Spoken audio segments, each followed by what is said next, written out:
Chapter 8. But God remembered Noah and all the wild animals and domestic animals that were with him in the ark. God caused a wind to blow over the earth, and the waters receded. The fountains of the deep and the floodgates of heaven were closed, and the rain stopped falling from the sky.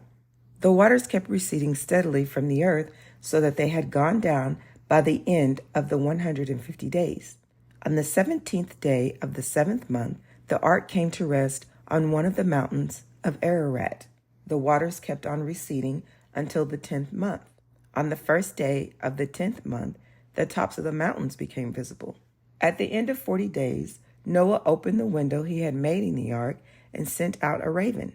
It kept flying back and forth until the waters had dried up on the earth. Then Noah sent out a dove to see if the waters had receded from the surface of the ground. The dove could not find a resting place for its feet because the waters still covered the surface of the entire earth, and so it returned to Noah in the ark. He stretched out his hand, took the dove, and brought it back into the ark. He waited 7 more days, and then sent out the dove again from the ark. When the dove returned to him in the evening, there was a freshly plucked olive leaf in its beak. Noah knew that the waters had receded from the earth. He waited another 7 days and sent the dove out again, but it did not return to him this time. In Noah's 601st year, in the first day of the first month, the waters had dried up from the earth, and Noah removed the covering from the ark and saw that the surface of the ground was dry. And by the 27th day of the 2nd month, the earth was dry.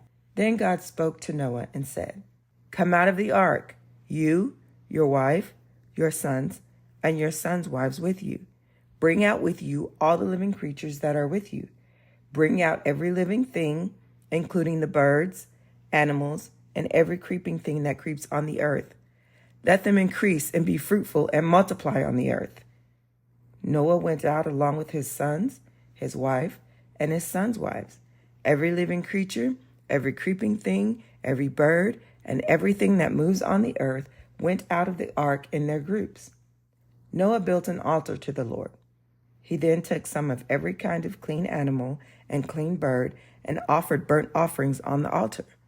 And the Lord smelled the soothing aroma and said to himself, "I will never again curse the ground because of humankind, even though the inclination of their minds is evil from childhood on. I will never again destroy everything that lives, as I have just done. While the earth continues to exist, planting time and harvest, cold and heat, summer and winter, and day and night will not cease.